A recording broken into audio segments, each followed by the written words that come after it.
tanggal 28 kemarin itu Pengadilan Negeri Jakarta Timur telah menerima revisi dakwaan dari jaksa. Oh, ada revisi ya? Nah, itu biar kuasa hukum aja. Itu apakah nanti setelah dari tanggal 3 nanti, kalau nggak salah besok ya, Kamis itu sidang, infonya apakah nanti Pak Roy juga akan ke sana juga? Pertama begini, informasinya itu valid ya? Baru tadi saya WA dari tanggal 28 Pengadilan Negeri Jakarta. Humas Pengadilan Negeri Jakarta Timur mengatakan bahwa mereka sudah menerima revisi. Nah, karena ini belum official ya kan? Jadi kita nggak bisa komentari. Ya. Nanti kalau sudah official baru kita komentari ya. Amin ya Allah, amin ya Allah. Untuk itu mungkin akan ada tambahan lagi dari rekan kita. Oke, iya. Yang kedua adalah tadi juga tidak sempat membacakan Ibu Erdiana atau kita panggil JJ. Double J.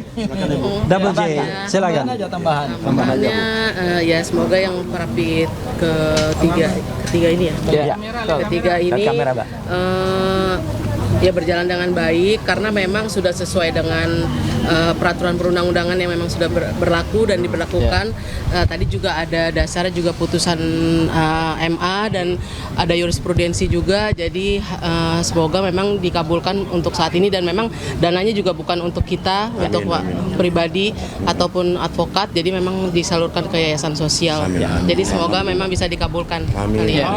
Oke. Ya, sebelum Mas Roy, Abdul Ghafur silakan. Ya gini, Bang RH ya, jadi rekan-rekan media sekalian, hari ini adalah permohonan pra-peradilan yang ketiga ya. Dari rangkaian pra-peradilan yang kami lakukan sejak pra-peradilan pertama dan dikabulkan alhamdulillah pra-peradilan kedua, kemudian hari ini adalah pra-peradilan ketiga.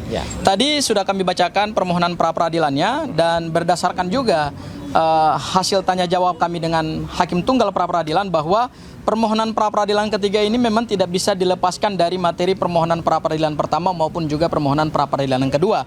Meskipun nanti Hakim tadi mengatakan bahwa nanti yang akan menjadi dasar pertimbangan itu tentu pada permohonan pra-peradilan yang pertama yang juga sudah diputus oleh Yang Mulia yang tadi juga menyidangkan permohonan pra-peradilan yang ketiga. Nah, tapi ada satu hal yang menarik bahwa dengan permohonan pra-peradilan ketiga ini sampai sejauh ini belum keluar namanya perintah untuk menghentikan pra-peradilan ya Mas Roy ya. Oleh karena itu berdasarkan KUHP yang baru, maka permohonan pra-peradilan itu kan tidak dibatasi. Sepanjang objek perkara atau yang dimohonkan itu tidak nebis in idem atau tidak sama dengan permohonan yang sebelumnya, maka secara yuridis itu sesuatu yang dibenarkan oleh undang-undang.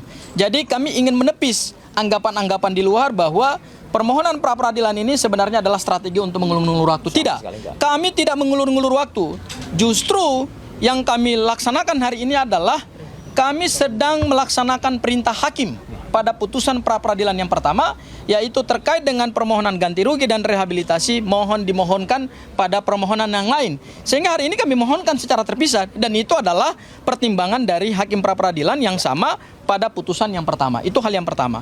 Kemudian hal yang kedua terkait dengan nilai ganti kerugian, bahwa memang undang-undang telah menegaskan ya nilai ganti kerugian itu minimal adalah Rp500.000 dan maksimalnya adalah Rp100 juta.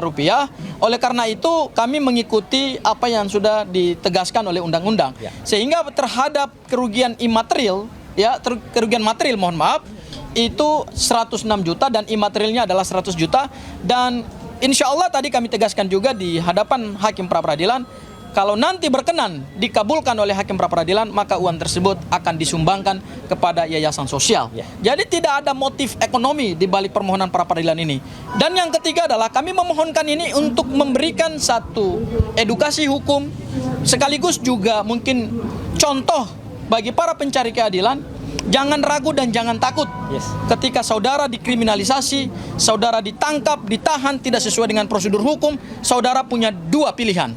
Pertama adalah mohonkan itu melalui pra-peradilan dan ketika dikabulkan, saudara mohonkan lagi yang kedua, yaitu ganti kerugian. Supaya ini menjadi pembelajaran kepada aparat penegak hukum, tidak abuse of power, tidak menggunakan diskresi sewenang-wenang, dan tidak menggunakan kewenangannya secara melanggar hukum. Meskipun mereka mempunyai kewenangan itu. Tetapi karena kita adalah negara hukum, maka kewenangan itu harus by law. Bukan by permintaan, bukan juga by perintah. Ya, Itu barangkali dari saya, Mas Roy. Ya. Selanjutnya saya serahkan kepada bintangnya ini. Iya. Ya, sebelum Mas Roy ya, kita doakan Mas Roy sehat-sehat. Amin.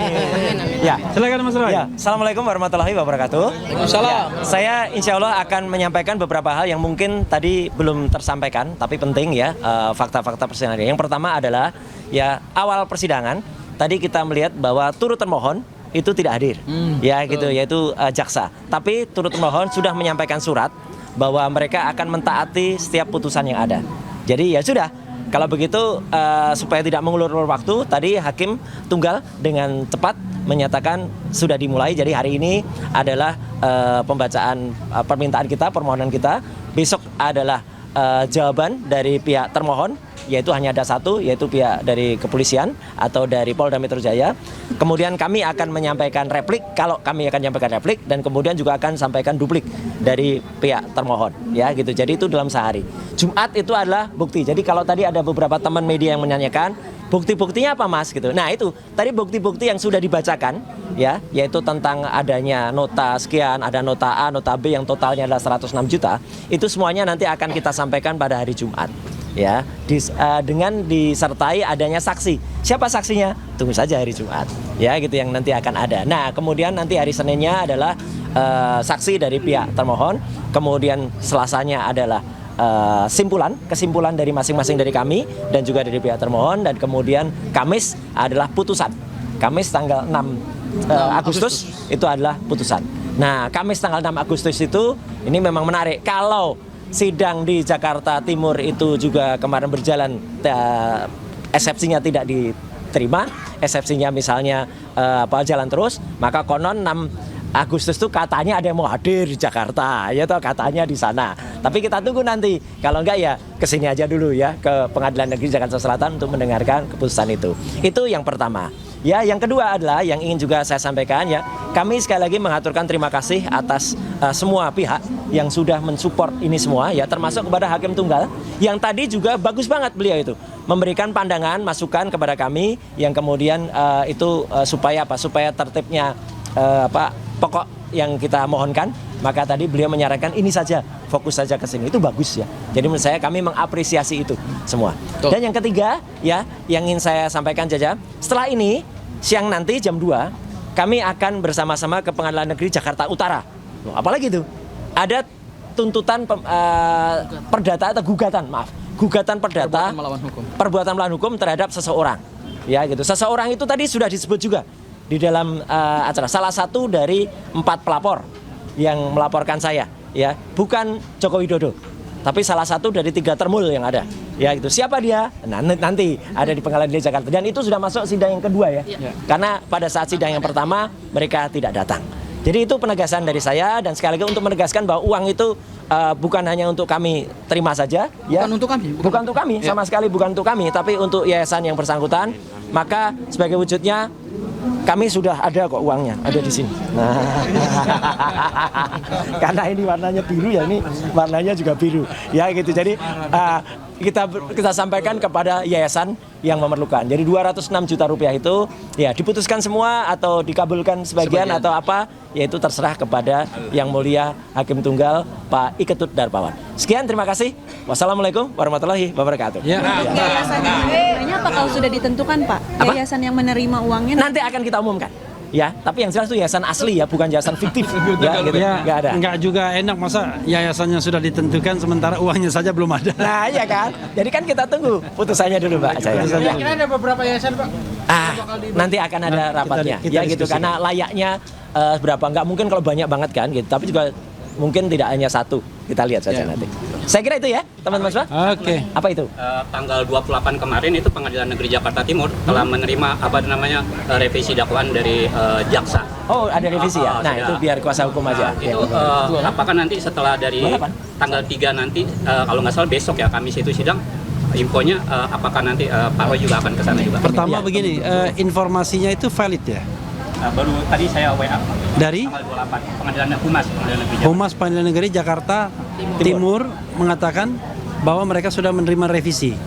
Nah, karena ini belum official ya kan? Jadi kita nggak bisa komentari. Kita nggak bisa komentari. Ya. Nanti kalau sudah official baru kita komentari ya. Ada yang lupa, satu yang menarik hubungannya dengan Pengadilan Jakarta Timur. Tadi di antara pengunjung sidang, ada salah seorang sahabat kami, rekan kami, yaitu pengacara dari Dr. Tifa, yaitu Pak Abdul Al-Katiri. Kenapa beliau hadir? Nah, itu nanti ada yang menarik. Saya nggak akan bocorkan ya. Silahkan tanyakan kepada yang bersangkutan. Apa ada pola yang sama yang akan dipakai? Tapi mungkin hubungannya dengan soal revisi tadi. Ya, oke. Saya kira itu. Oke, Ya. ya. Oke, terima kasih ya semuanya. Thank you.